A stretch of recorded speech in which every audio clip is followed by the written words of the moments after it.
یہ 20 نومبر 1979 کو منگل کی ایک سہانی صبح تھی۔ اسلامی سال کا پہلا دن تھا، یعنی یکم محرم الحرام۔ دنیا بھر میں مسلمانوں کے لیے مقدس ترین مقام حرم کعبہ میں امام شیخ عبداللہ بن سبیل نے دل نشین کرت کے بعد نماز فجر کا سلام پھیرا ہی تھا کہ چند آدمیوں نے امام صاحب کو گھیرے میں لے لیا اور ان میں سے کچھ لاؤڈ سپیکر پر قابض ہو گئے۔ اس وقت حرم شریف میں ہزاروں کی تعداد میں نمازی موجود تھے۔ حرم شریف پر حملہ آوروں کا سرغنہ 27 سالہ محمد بن عبداللہ القحطانی تھا، جس نے 4 سال تک مکہ یونیورسٹی میں اسلامی قانون کی تعلیم حاصل کی ہوئی تھی۔ اس کا دستر راس جہیمان بن سیف الطبائی تھا۔ السلام علیکم ناظرین، میں ہوں حارث بلوچ اور آپ دیکھ رہے ہیں مسٹیریس فیکٹس اردو یوٹیوب چینل۔ مزید آگے بڑھنے سے پہلے ہمارے یوٹیوب چینل مسٹیریس فیکٹس اردو کو سبسکرائب کریں اور ساتھ موجود بیل آئیکن کو بھی پریس کریں تاکہ ہر نئی آنے والی ویڈیو سب سے پہلے آپ تک پہنچ سکے۔ جہیمان کا تعلق ایک بدو قبیلے سے تھا اور سعودی عرب کے معروف عالم دین عبدالعزیز بن باز کی تعلیمات سے نہایت متاثر تھا۔ اس نے عبدالعزیز بن باز کی قائم کی ہوئی سلفی جماعت میں شمولیت اختیار کی، جس کا مقصد سعودی عرب میں اسلام کی اصل شکل برقرار رکھنا تھا۔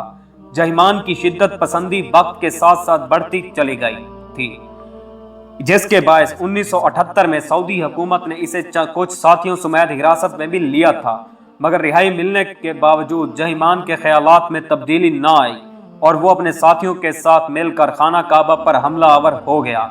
اور 20 نومبر 1979 کا یہ سیاہ ترین دن تھا کہ جب حرم کعبہ پر حملہ ہوا اور ان لوگوں نے 500 ساتھیوں کے ساتھ خانہ کعبہ میں داخل ہو کر وہاں کے دروازے بند کر دیے اور 1 لاکھ کے قریب نمازیوں کو یرغمال بنا کر مسجد کو اپنے زیر انتظام لے لیا۔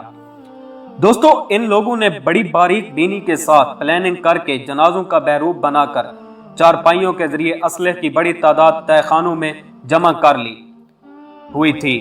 جب تمام تیاریاں مکمل ہو گئیں تو اچانک حرم کا تمام دروازے بند کر کے ان پر اپنے مسلح افراد کھڑے کر دیے گئے۔ پھر ایک آدمی اٹھا اور اس نے عربی میں اعلان کیا کہ مہدی موعود، جس کا نام محمد بن عبداللہ ہے، وہ آ چکا ہے۔ اس کے بعد نام نہاد مہدی نے بھی مائک پر اعلان کیا کہ میں اس صدی کا مہدی ہوں، میرے ہاتھ پر سب لوگ بیعت کر لیں۔ اس گمراہ ٹولے نے مقام ابراہیم کے پاس جا کر گولیوں اور سنگینیوں کے سائے میں لوگوں کو دھمکاتے ہوئے بیعت کروانا شروع کر دی۔ ناظرین، یہ کئی صدیوں کے بعد پہلا ایسا موقع تھا کہ جب خانہ کعبہ عام مسلمانوں کے لیے بند کر دیا گیا تھا۔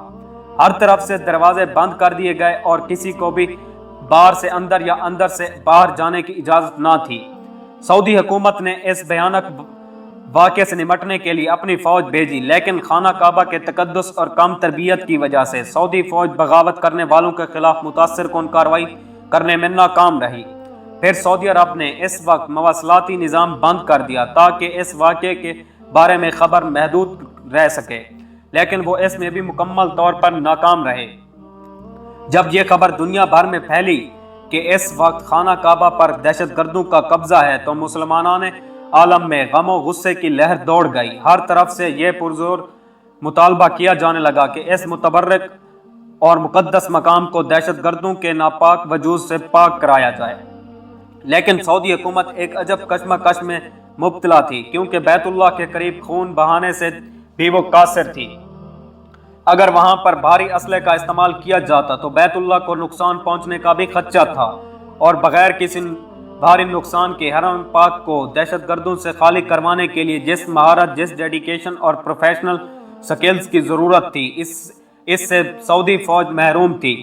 دوستو، اس وقت سعودی عرب کا فرانس گورنمنٹ کے ساتھ خصوصی دفاعی معاہدہ تھا، چنانچہ فرانسیسی کمانڈوز نے سعودی فوج کو ہنگامی تربیت دی تاکہ وہ شدت پسندوں کا خاتمہ کر سکیں۔ لیکن چونکہ مکہ میں غیر مسلم افراد کا داخلہ ممنوع ہے تو سعودی اہلکار فرانسیسی کمانڈوز کو ساتھ لے جا کر نہیں جا سکتے تھے، چنانچہ نگاہ انتخاب پاک فوج پر پڑی۔ سعودی فرما روا شاہ خالد نے 32 علماء پر مشتمل سپریم کونسل کا اجلاس فوری طور پر طلب کر لیا اور خانہ کعبہ کے دفاع کے لیے پاکستانی حکومت سے رابطہ کیا گیا اور درخواست کی گئی کہ پاکستان بیت اللہ کی حفاظت کے لیے اقدامات کرے۔ اس وقت پاکستان نے جنرل ضیاء الحق کی حکومت تھی۔ پاک فوج تو سعودی عرب کے کہنے سے پہلے ہی بیت اللہ کی حفاظت کے لیے تیار بیٹھی تھی۔ چنانچہ ایس ایچ جی کے اسپیشل کمانڈوز پر مشتمل ایک خصوصی دستہ ترتیب دیا گیا اور اسے حرم پاک کی پاسبانی کے لیے سعودی عرب روانہ کیا گیا۔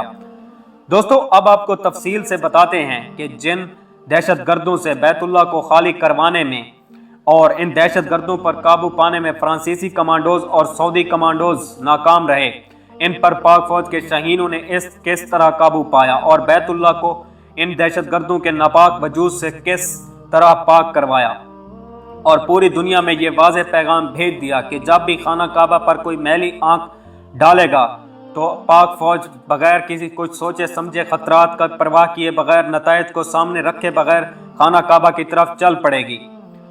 ناظرین، خانہ کعبہ پر حملے کی خبر جب پاکستان میں پہنچی تھی تو اسلام آباد میں امریکی سفارت خانے پر لوگوں نے حملہ کر دیا، کیونکہ لوگ یہ سمجھ رہے تھے کہ یہ امریکہ اور یہودیوں کی سازش ہے کہ بیت اللہ جیسی پاک اور مقدس جگہ پر دہشت گرد داخل ہوئے۔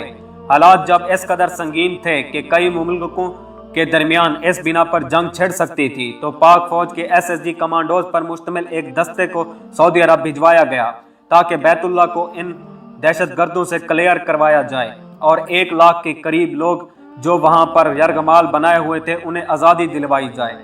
پاک فوج کے اسپیشل سروسز گروپ کے ان کمانڈوز کی قیادت ایک میجر کو سونپی گئی۔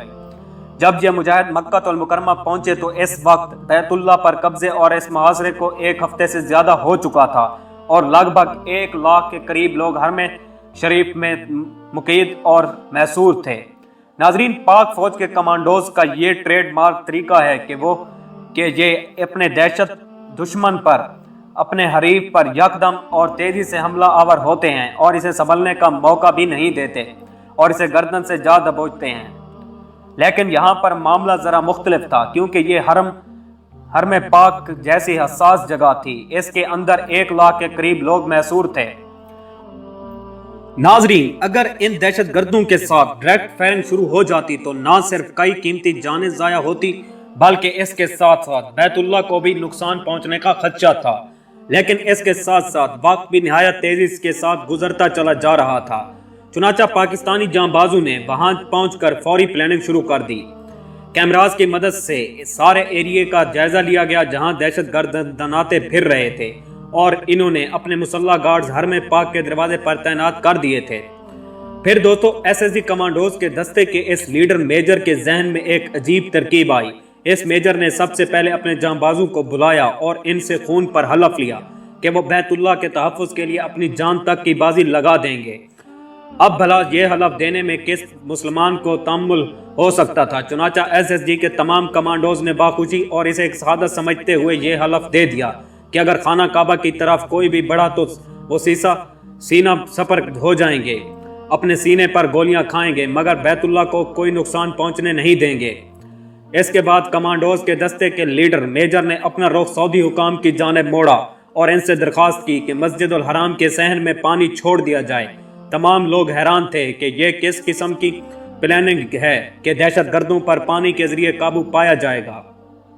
میجر نے اس پر بھی بس نہ کی بلکہ سعودی بادشاہ سے ہیلی کاپٹر کے ذریعے ایس ایس جی کمانڈوز کو مسجد کے صحن میں اتارنے کی اجازت طلب کی۔ دوستو، اب اگر آپ جانتے ہو تو کعبہ کے پاس نو فلائی زون ہے، جب کوئی بھی چیز کعبہ کے اوپر سے فلائی نہیں کر سکتی، مگر کچھ دیر تأمل کے بعد بادشاہ خالد نے اجازت دے دی۔ ناظرین، اس کے بعد اصل ایکشن شروع ہوا۔ پاک فوج کے اسپیشل سروسز گروپ کے مشہور زمانہ کمانڈوز کو صحن کعبہ میں ہیلی کاپٹر کے ذریعے اتارا جانے لگا۔ ایک طرف تو یہ کاروائی ہو رہی تھی، دوسری طرف اس میجر کے حکم پر اس وقت مسجد الحرام کے صحن میں موجود پانی میں کرنٹ چھوڑ دیا گیا۔ اس مؤثر کاروائی کی وجہ سے دہشت گردوں کے شارپ شوٹرز غیر فعال اور مفلوج ہو گئے اور پاک فوج کے سنائپرز نے فضا ہی سے ان دہشت گردوں کو نشانہ بنانا شروع کر دیا، اور اتنی دیر میں جب پاکستانی فوج کے ایس ایس جی کمانڈوز صحن کعبہ میں اتر گئے تو انہوں نے نیچے جا کر دہشت گردوں کو قابو کر لیا۔ پاک فوج کے ان شیروں نے اپنے لیڈر اس میجر کی قیادت میں غیر معمولی صورتحال سے تمام دہشت گردوں سے قابو پایا۔ سب کو فوری طور پر گرفتار کیا گیا